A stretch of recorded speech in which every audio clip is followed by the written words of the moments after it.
Bueno, ¿cómo les va? Nuevamente nos encontramos con Salud 10 Televisión, terminando el mes de mayo, Marcela. Se nos está yendo mayo.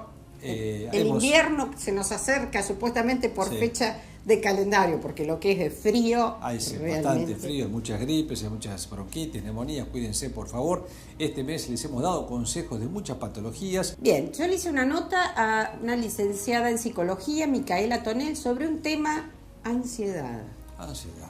Una forma Amplio. diferente de tratar realmente el tema dio para mucho, así que tenemos otros temas, otras notas guardadas con ella porque creo que nos identificamos todos en los cuadros de lo que estuvimos charlando, y yo principalmente, porque mis miedos a los encierros y realmente estas terapias nuevas que ayudan a tratar estos problemas que mucha gente... ¿Quién más o quién menos tiene algún problema de ansiedad, por mayor o menor que sea? La ansiedad realmente es algo bastante... Pero cómo llega a modificar hábitos por el temor que uno crea que a veces se siente. Es muy interesante la nota. El doctor Guillermo Moreno nos habló de enfermedades de la mácula, maculopatías. Y también, aprovechando un poco lo de diabetes, es una de las causas que produce a veces alteración a nivel de la mácula. Bien, y yo estuve nuevamente con el doctor Gabriel López sobre nutrición y deporte. Muy bien. En otro momento estuvimos hablando de la importancia del seguimiento médico de los deportistas, tanto del deportista que puede ser de élite como el simple ciudadano que va a un gimnasio y que comete errores u horrores. Bueno, de ese tema ha habido muchas notas y realmente le estamos dando mucha importancia porque creemos que es muy importante realmente el desbalance que puede llegar a existir con esto de una nutrición a veces ejercida por personas suplementos y con elementos que pueden llegar a producir alteraciones a nivel renal, ¿no? Ya tratamos en el programa, hace 2 programas que estuvimos viendo lo de la diálisis renal. Y una de las causas puede ser esto de provocar problemas serios. Así que bueno, empezamos con el programa.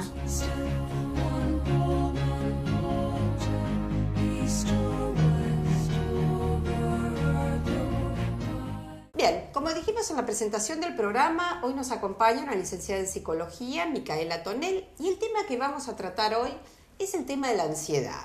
Un tema súper candente, un tema que realmente nos preocupa a todos, que muchos lo padecemos si no lo enfrentamos, pero bueno, gracias Micaela por estar con nosotros. Gracias por la invitación. ¿Qué es la ansiedad? Bueno, la ansiedad es común, inherente a todo sujeto, a todo individuo, todos tenemos ansiedad. El problema es cuando la ansiedad nos desborda, se vuelve patológica y nos inhabilita en muchas áreas de la vida, y ahí se convierte en un trastorno. Bien, ¿cómo hago para darme cuenta de lo que realmente estoy padeciendo es un cuadro de ansiedad? Y la ansiedad tiene un disparador en el cerebro y un cableado directo con el cuerpo, que se empieza a sentir en palpitaciones, taquicardia, sudoración, sensación de asfixia, dificultades para dormir, dificultades para conciliar el sueño, dificultad para concentrarse, y se empieza a inhabilitar en un montón de áreas de la vida, en el trabajo, hay gente que está cansada, está muy acompañada por el miedo al síntoma, ¿no? Porque uno... Sí, se siente mal. Se siente mal. Se siente mal y no saben por qué. ¿Por qué? No sabe cuál es la causa. Generalmente cuando llegan al consultorio ya pasaron por un montón de médicos, guardias, cardiólogos, médicos de todo tipo, porque lo primero que piensan que es algo clínico, ¿no? Porque el síntoma existe, hay taquicardia, hay palpitación, hay falta de aire. Se siente mal y lo pueden evidenciar, sí, que se siente mal. Sí, ni hablar, se puede evidenciar. Bien, llega al consultorio. Cuando llega al consultorio, yo trabajo desde la terapia cognitivo-conductual, que es una terapia focalizada, breve, activa. Yo trabajo en conjunto con el paciente para que él aprenda a ser como su propio terapeuta, ¿no? Trabajamos de esa manera. La parte cognitiva está más vinculada con el pensamiento, con la forma de pensar. Partimos de la base de que tiene un pensamiento distorsionado y disfuncional que hace que el paciente padezca ese trastorno y vea las cosas de una manera errónea, como con unos lentes que desfiguran la realidad y la distorsionan. Y el primer trabajo que se hace es bajo un registro de pensamientos con una planilla. El paciente va anotando los pensamientos que generalmente son catastróficos, pensamientos de muerte, pensamientos de que me voy a volver loco, de que me voy a morir de un infarto, de que me va a agarrar una ACV, todos pensamientos catastróficos. Sí, que todo me va a ir mal. Sí, que todo es una catástrofe. Todo es negro. Todo es negro. Apuntaran la emoción en la hoja con el grado. Por ejemplo, se le pregunta, bueno, ¿sentiste miedo? ¿Miedo de 0 al 100? 100, 80, 70, bueno. Entonces, a partir de ahí se empieza a trabajar con el pensamiento y lo que tratamos en conjunto con el paciente es devolver ese pensamiento que es disfuncional y es patológico a un pensamiento más funcional. Pero la idea es que el paciente sea el que se empieza a dar cuenta de que ese pensamiento es patológico, ¿no? No es uno el que le dice, bueno, mira, este pensamiento está mal y hay que cambiarlo. Sí, porque él sigue pensando que está mal. Sigue pensando de la misma forma, entonces buscamos la manera, ventajas, desventajas, ¿viste? Yo trabajo mucho con pizarrones, bien gráfico todo para que el paciente pueda ver que lo que está haciendo y lo que está pensando lo lleva a tener ese cuadro de ansiedad. Y lo que se le enseña al paciente, la parte más conductual, son técnicas para que maneje la ansiedad, para que sea él el que aprenda a manejarla. ¿Sí? Primero utilizamos técnicas de relajación, de respiración, para manejar las crisis.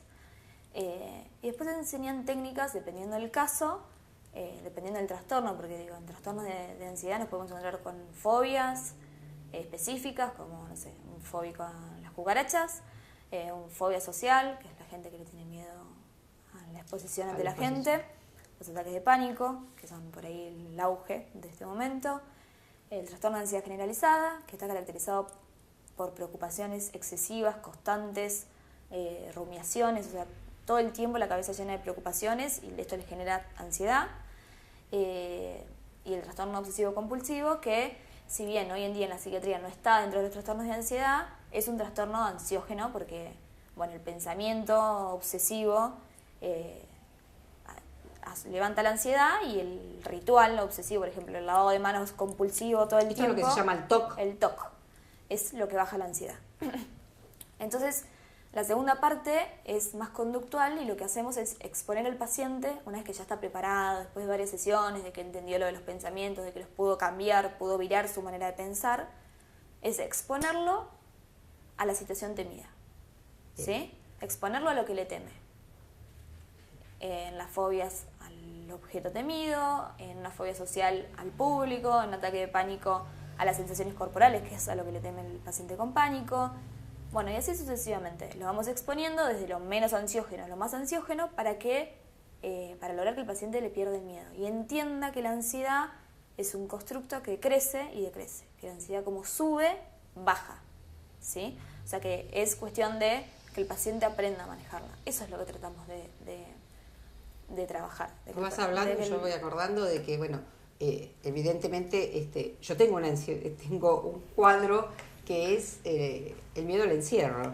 No me gustan los ascensores, no he subido nunca a un avión y una vez dice, va a estar todo bien, me voy a subir el ascensor. Cuando se sube todo el mundo, se cerró la puerta y a mí me agarra el ataque. O sea, ¿sí? Esto de que uno cree que lo tiene todo controlado, decís, pero sí, todo el mundo lo hace. Ah, sí, bueno. Y llega la ansiedad, esto que estabas diciendo, y yo iba identificándome, por ejemplo, estos miedos, ¿cómo lo trabajas? O sea, y bueno, por ejemplo, un miedo al ascensor. ¿Encerrás en un ascensor? No. Me encierro en el ascensor. Me encerras en el ascensor. Bien. Pero una vez que estás preparada para hacerlo, que cierre la puerta. No es que el primer día llegas al consultorio y vamos al ascensor. Trabajamos mucho con, ya te digo, con los pensamientos, con las emociones, que el paciente entienda que el pensamiento, la emoción y la conducta están relacionados.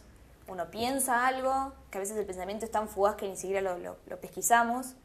Tiene una emoción y eso lo lleva a una conducta, siempre. Entonces, cuando uno empieza a cambiar el pensamiento y la forma de pensar, por lo menos evaluarlo o a ponerlo en jaque, ¿no? Decir, bueno, este pensamiento, a ver, vamos a ponerlo en jaque, vamos a ver si es verdadero o es falso, si lo podemos mantener o es un pensamiento que es raro, que es disfuncional. Después le enseñamos a respirar, a que se relaje, a que entienda lo que es la ansiedad. Se trabaja mucho con psicoeducación. A mí me gusta que mis pacientes sepan lo que tienen. O sea, sepan que lo que tienen es un trastorno de pánico, una fobia social, o sea... No, está identificado el problema. Que sepa, vos tenés esto, esto y esto, se trabaja de esta manera, de esta otra.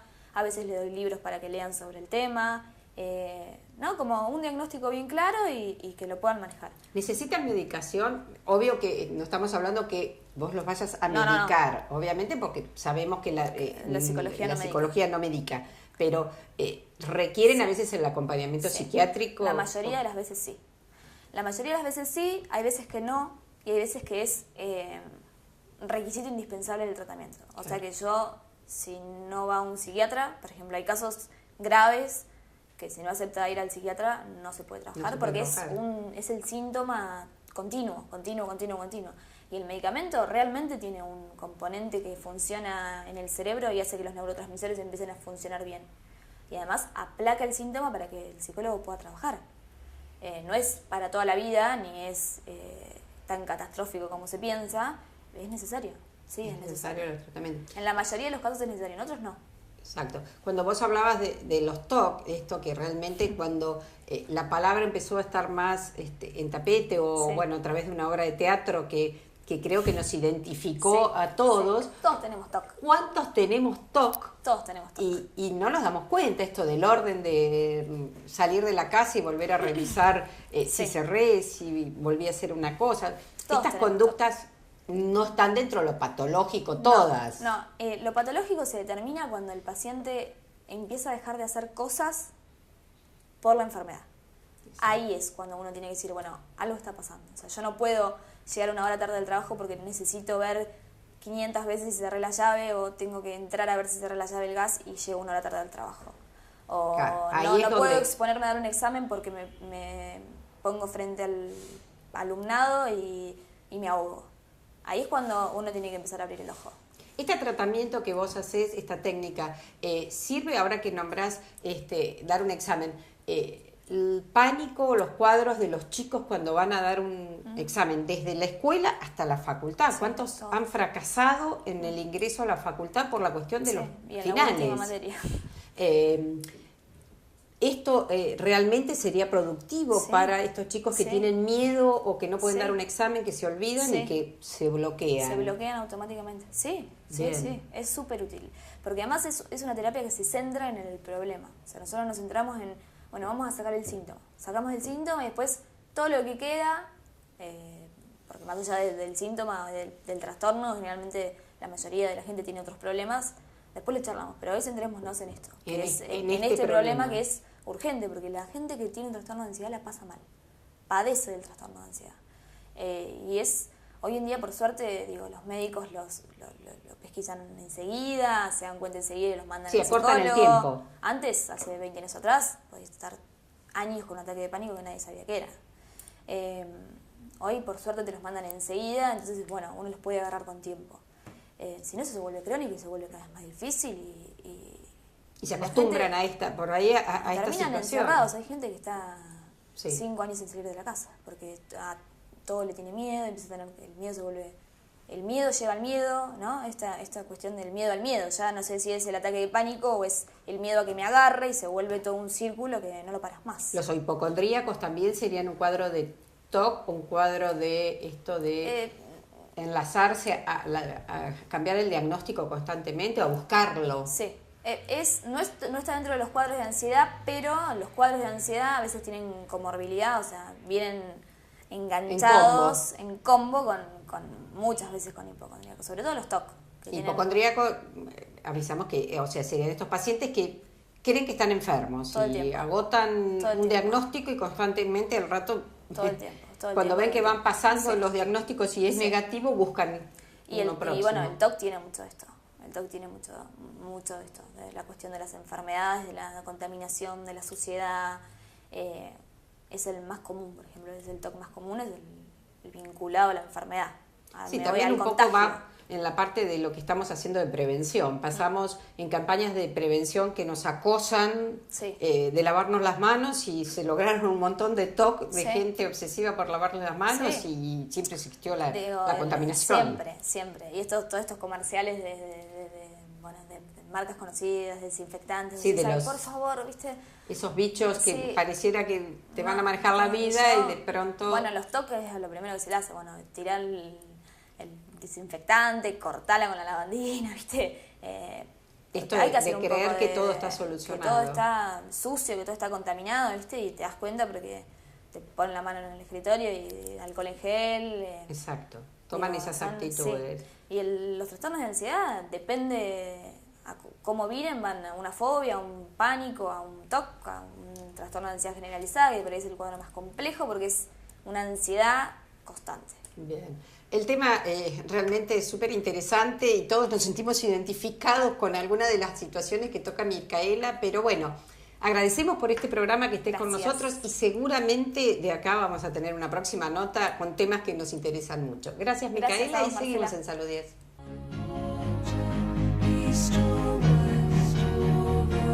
Hoy nos acompaña en una nota que vamos a hacer sobre la salud ocular el doctor Guillermo Moreno, que es especialista en oftalmología, y vamos a hablar de una de las patologías, le diría, no sé si más importante, pero sí predominante o preocupante, mejor dicho, que es la degeneración macular.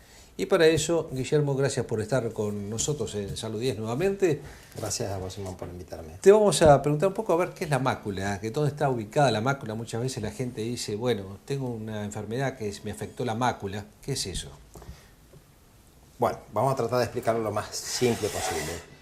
La mácula correspondería, este es un ojo abierto a la mitad, correspondería al centro geográfico, a la parte posterior de la retina. Es el lugar donde se concentra la mayor cantidad de células que nos permiten dar la discriminación de los detalles en agudeza visual. En toda la retina tenemos células que reciben la información visual que se llaman fotorreceptores. Esos fotorreceptores hay básicamente dos tipos, uno para la visión nocturna y otro para la visión diurna. Uno de ellos, los de la visión diurna, que se llaman conos, están ubicados en su mayor concentración en la parte posterior de la retina, que es el área central, que se llama mácula, y fundamentalmente en el centro de la mácula, que se denomina fovea. O sea, la parte más sensible de la retina, dicho de otra forma, ¿no? Exactamente, más sensible a los detalles. A los detalles, exactamente. Bueno, ya dijiste un poco que se encuentra en la parte posterior del ojo, en la zona de la mácula. ¿Y cómo se puede enfermar esta mácula? Enfermedades de la mácula tenemos tratados completos. Básicamente en este espacio vamos a hablar de la degeneración macular relacionada con la edad. Es una enfermedad que, si bien tiene causas predisponentes, no se conoce la causa última y que tiene diferentes formas de presentación. Pero básicamente se encuentra en pacientes a partir de los 60 años de edad. Ajá. O sea, va muy relacionada en cierta forma con la edad, la sí, degeneración de hecho, macular. El nombre antiguo era degeneración macular senil, por una cuestión de imagen se le cambió el nombre, actualmente se denomina degeneración macular relacionada con la edad o asociada a la edad, pero básicamente es la misma enfermedad. He escuchado que hay dos tipos de degeneraciones maculares, uno que le dicen húmeda y otra que es seca. ¿A qué se refiere en ese caso? Efectivamente, hay dos tipos de presentación. La forma húmeda es la forma más agresiva, es un tipo de degeneración macular en el cual bajo la retina comienzan a crecer nuevos vasos, nuevas vénulas y nuevas arteriolas, que son anormales. Esos pequeños vasos, sus paredes al ser anormales pueden filtrar cierta cantidad de sangre o de líquido que producen deterioro de las células que están rodeando la zona y también producen una elevación de la mácula, lo cual produce una distorsión en la imagen. Es la forma más agresiva de la enfermedad. Y el otra forma de presentación, que es mucho menos agresiva y mucho más lenta en su progresión, es la degeneración macular seca, en la cual aparecen unas pequeñas manchitas en la mácula que no producen un deterioro visual significativo en primer momento, pero que si tienen una evolución la tienen en forma normalmente lenta. Y una de estas formas de degeneración macular seca, ¿se puede después convertir en húmeda? La degeneración macular seca puede permanecer como tal el resto de la vida del paciente o puede efectivamente transformarse en una degeneración macular húmeda. Por eso es importante el seguimiento del paciente, porque la terapéutica es totalmente diferente. Vos dijiste que esta degeneración macular un poco está ligada a la edad. Ahora, ¿todas las personas tienen posibilidades de producirse una degeneración macular o hay algunos que están predispuestos con mayores posibilidades de tenerla que otros? Por supuesto hay factores de riesgo. Básicamente es lo que hacen a la vida sana. No fumar, no tener exceso de peso, tener una dieta adecuada y armónica. Y bueno, hay algo que no puede manejar el paciente, que es la herencia genética. Obviamente que si tiene ambos padres con degeneración macular, tiene mucho más riesgo que una persona que no tiene antecedentes familiares. Cuando vos decís que hay a veces los problemas alimenticios, diabetes e hipertensión, digamos que pueden llegar a ser uno de los predisponentes. Cualquier desarrollo de enfermedades metabólicas puede alterar el metabolismo también de la retina. Bueno, yo voy en este caso a tu consultorio y ¿cómo me podés llegar a diagnosticar que yo tengo una degeneración macular? ¿Cómo se puede hacer el diagnóstico?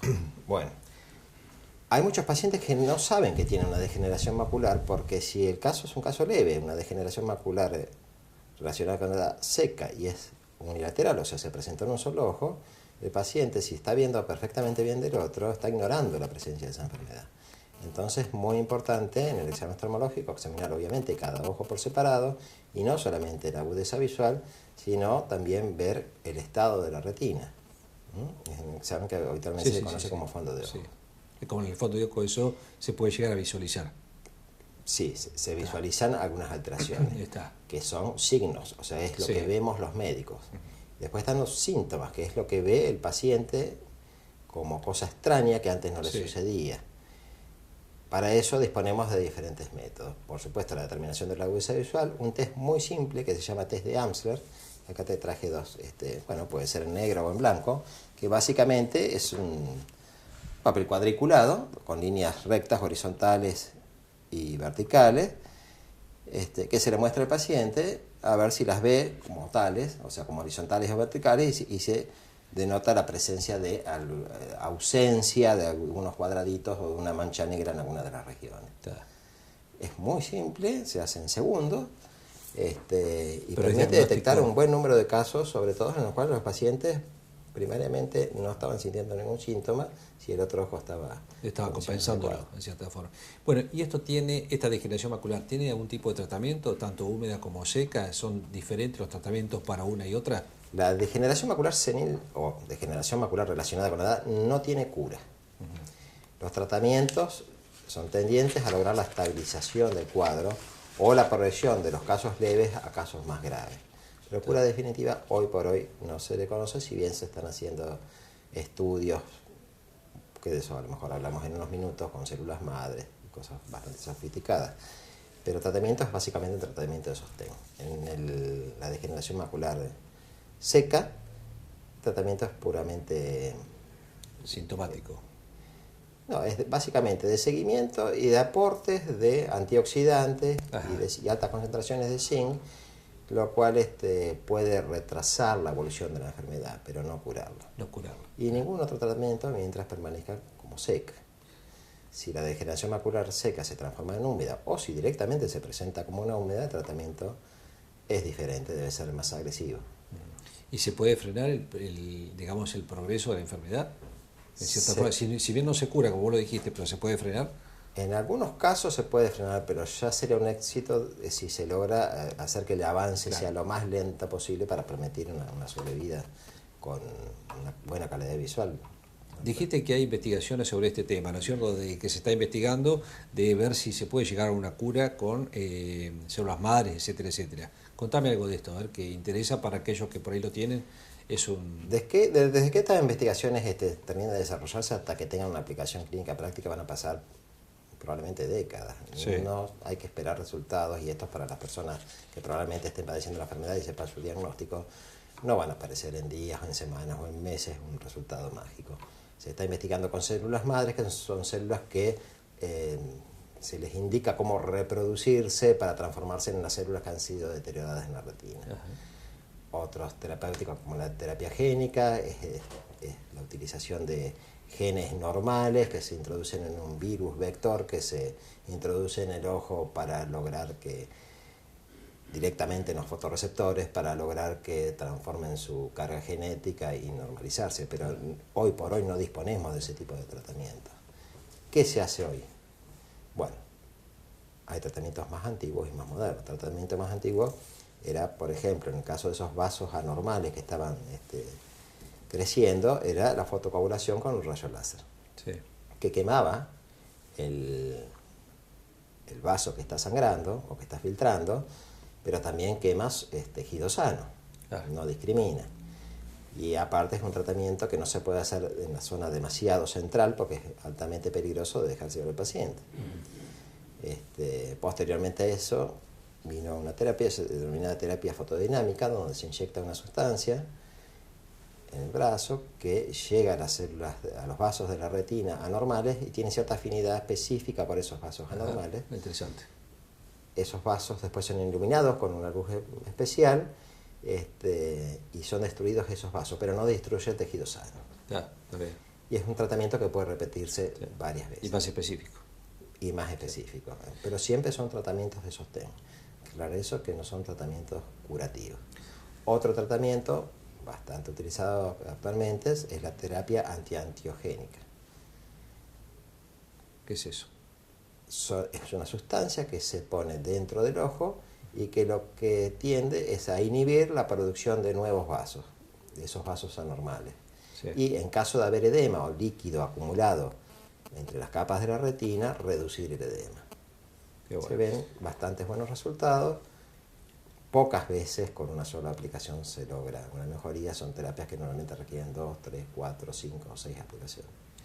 Hablamos de los síntomas, hablamos del diagnóstico, hablamos de la degeneración macular húmeda, seca, los tratamientos posibles que se pueden llegar a realizar, los que pueden llegar a venir.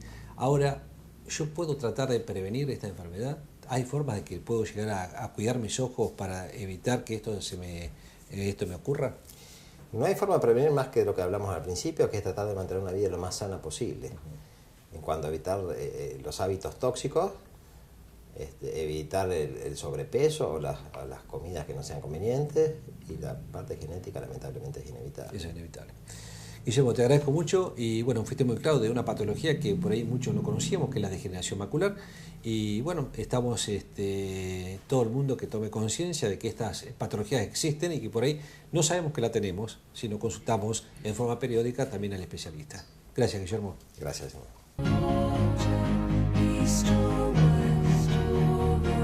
Bien, estamos con el doctor Gabriel López, ya nos ha visitado en otra oportunidad, y un tema que realmente venimos tratando siempre, que hago hincapié en los deportistas o los habituales a los gimnasios que cometen errores u horrores muchas veces con respecto a lo que es la alimentación. Pero hoy lo vamos a encarar desde la parte médica y es importante que estén atentos a aprender buenos hábitos alimentarios, pero también buenas conductas con respecto a las cuestiones del deporte. Gracias, Gabriel, por estar con nosotros. Y bueno, ¿qué hacemos con la nutrición y el deporte? Bueno, muchísimas gracias por la invitación. En realidad, cuando uno habla de nutrición y deportes, hoy por hoy hablamos de entrenamiento nutricional, ¿sí? Hoy lo que hacemos, o que es en realidad la tendencia que se hace en todo el mundo, es a cada paciente en particular, dependiendo la edad, dependiendo la contextura física, dependiendo el tipo de rendimiento que haga, dependiendo la práctica deportiva que hacemos, es armar prácticamente un plan alimentario acorde, digamos, a las necesidades de cada paciente. ¿Sí? Y lo que tenemos que decir en términos generales es que, aunque nos parezca raro, la nutrición del deportista no difiere tanto de la nutrición de nosotros, es bastante parecida, ¿sí? Y lo que sí tenemos que tener en cuenta es que cada paciente, de acuerdo a la actividad que realice, va a tener un gasto calórico, ¿sí? Que los deportistas generalmente están más elevados con respecto al nuestro, ¿sí? Por la actividad que realizan. En promedio, si ponemos por ejemplo un jugador de fútbol, anda alrededor de las 3.500 calorías, ¿sí? Más o menos. Eso va a depender, insisto, de otros factores. Pero en términos generales vamos a suponer que tenemos un jugador de fútbol que gasta aproximadamente 3.500 calorías. A ese paciente esa dieta se la reparte en 6 comidas diarias, ¿de acuerdo? Tiene que ver también la hora de entrenamiento, la hora de la competencia, pero básicamente el principal aporte va a ser de hidratos de carbono, que va a estar alrededor del 50-60% de su valor calórico total, que los hidratos de carbono son la principal fuente de energía que nosotros utilizamos para movernos, para mover toda nuestra maquinaria. Que la gente le tiene mucho miedo y no quiere consumir. Que por ahí le tienen mucho miedo, pero en realidad es nuestra principal fuente de energía. Y seguramente va a tener un aporte X de proteínas que no van a andar más allá de 1, 1.4, 1.5 gramos kilo día. para simplificarlo, un paciente de 70 kilos no va a estar comiendo más de 100 gramos de proteínas por día. Usted imagínese que si nosotros pesamos una milanesa, ¿sí?, completa, debe estar pesando más o menos eso. Por lo tanto, muchas veces vemos que algunos pacientes, por ahí por desinformación o por mal asesoramiento, comen una cantidad exagerada de proteína, y lo que por ahí muchos no saben es que a largo plazo es perjudicial para la salud, porque entre otras cosas perjudica el funcionamiento del riñón, que es fundamental para nuestro organismo, pero por otro lado, toda la proteína que nosotros incorporamos en exceso se guarda en forma de grasa, por lo tanto tampoco nos va a ayudar, ¿sí? Y obviamente tenemos un aporte de grasas que es aproximadamente alrededor del 30%, ¿sí?, que la vamos a ir seleccionando de acuerdo al tipo de paciente que tengamos, y con un buen aporte de frutas y verduras, porque eso nos dan las vitaminas, ¿sí?, que también son fundamentales para el rendimiento, digamos, deportivo de nuestra máquina. Es parte de la energía del metabolismo. Exactamente. Necesitamos esta energía. Y como te dije anteriormente, eso no difiere de lo que debemos comer nosotros habitualmente, que no hacemos deporte de élite. Seguro.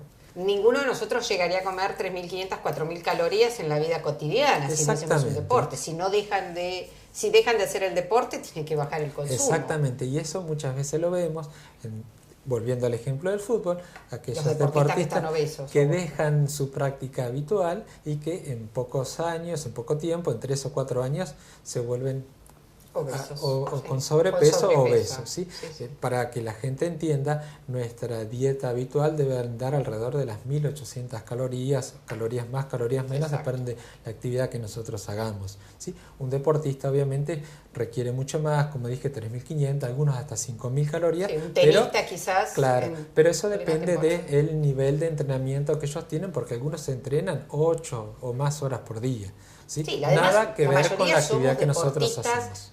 Ocasionales de 2 veces a la semana, de ir a jugar un partido de fútbol, o la gente, porque ese que está dedicado al deporte está apoyado por un buen equipo. Exactamente. El que nos preocupa siempre es que hacemos el deporte deportista nosotros. de fin de semana, el deportista amateur, que lo que es importante es que siempre esté asesorado, ¿sí?, por un profesional que entienda en la materia, ¿sí?, básicamente para evitar consecuencias en la salud, que eso por ahí es lo más importante. ¿Qué consecuencias puede tener si no hace una buena práctica, no hace una buena dieta, hace una sobrecarga? Lo primero que va a tener es un déficit en el rendimiento deportivo. Por lo tanto, si uno pretende comer bien para lograr un objetivo deportivo y no lo hace en forma adecuada, lo primero que va a tener, digamos, es, por ejemplo, un déficit en el entrenamiento deportivo. Sí, se va a agotar. Sí, exactamente.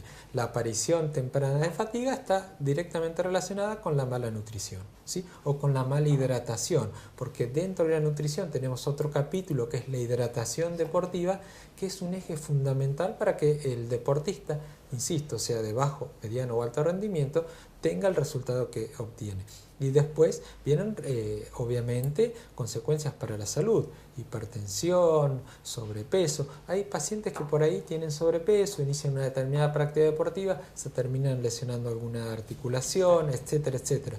Obviamente, como dijimos anteriormente, muchas veces el exceso de proteínas, lo que más nos preocupa a los médicos es que tarde o temprano termina haciendo un daño renal, y eso es fundamental para la salud del paciente. ¿Sí? Es fundamental. Lo hemos tratado en varios programas, con la doctora Perli también, porque a mí es un tema que me preocupa mucho y que seguramente lo verás también en el consultorio, la gente que aparece con dietas de especialidades muy puntuales, en donde hay una tendencia a la sobrecarga proteica, pero ¿qué va a pasar con estos que comen gran cantidad de proteínas, que terminan inflados, suplementos, que también corre mucho? La suplementación deportiva, digamos, o ayudas ergogénicas, como le decimos nosotros, son ayudas que nosotros, o suplementos que le ponemos a un deportista, pero para cada deportista tienen una indicación precisa, en una dosis precisa, en un periodo determinado de tiempo puntual, con determinados controles. Y es indicación médica, Y ¿verdad? es una indicación exclusivamente médica, ¿sí? Porque como pueden tener beneficios, también puede tener consecuencias muy, muy severas para la salud, ¿sí? Por lo tanto, lo que nosotros aconsejamos es que antes, digamos, de tomar una decisión para utilizar suplementación deportiva, siempre consulten con un profesional médico, ¿sí? Porque las consecuencias en la salud son realmente muy importantes. No es que nosotros queremos alarmar ni asustar a la gente. Pero hacer prevención, sí. Hay que hacer prevención porque las consecuencias son importantes y una vez que se instalan los daños son muy difíciles revertirlos. Exacto. Y es importante, lo bueno es, ahora que tenemos en Azul una especialidad de un médico especialista en los temas de deporte, es importante que se tome conciencia de que ha variado la medicina, está mucho más especializada y en estos temas el deporte sabemos que gracias a Dios está formando parte de la actividad cotidiana de todos. Sabemos que esto de medicación, actividad física y educación alimentaria son pilares para todos. Hoy por hoy la actividad física es un tratamiento más, ¿sí? De hecho, la Organización Mundial de la Salud declaró que la inactividad física es la cuarta causa de muerte global, ¿sí? Los beneficios de la actividad física son realmente innumerables, ¿sí? Pero siempre la actividad física tiene que estar prescripta en cantidad y en calidad por un profesional de la salud. Y nosotros siempre trabajamos en equipo, ¿sí? Esto no es algo unipersonal. El médico, el nutricionista, el traumatólogo, el kinesiólogo hacen como un enfoque global para que nuestro paciente, nuestro deportista, desarrolle al máximo, digamos, su potencial, su capacidad, y obviamente conservando la salud. Conservando la salud, que es el fin de... Que es lo más importante. Es lo más importante, exacto. Bueno, Gabriel, te agradezco muchísimo que estés con nosotros. Vamos a seguir, porque yo estoy medio fanatizada con la cuestión del tema de deporte y alimentación, y me está causando, me mueve mucho el hacer prevención por los posibles daños estos que hablamos, que realmente me preocupan mucho. Así que te agradecemos mucho de haber estado con nosotros y seguimos en Salud 10.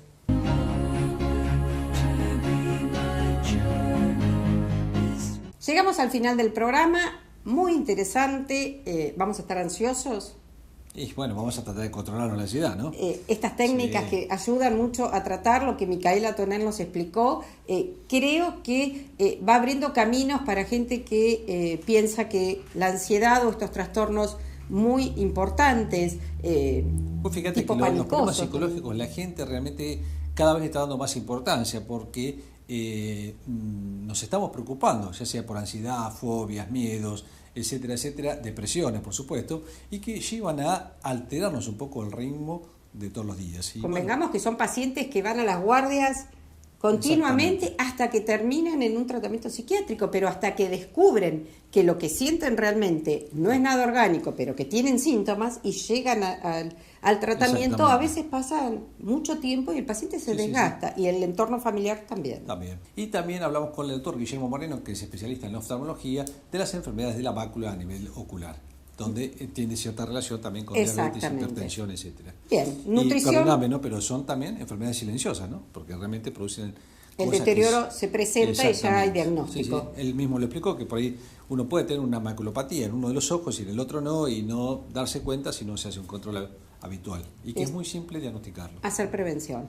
Y el doctor Gabriel López, nutrición y deporte, con un amplio espectro de cómo tratar el deportista para no cometer los errores que decíamos. Completo. Y vamos a tener que terminar el programa porque si no el director nos reta porque realmente hacemos hablamos mucho. Hablamos demasiado. En 7 días estamos con ustedes. Muchas gracias por acompañarnos.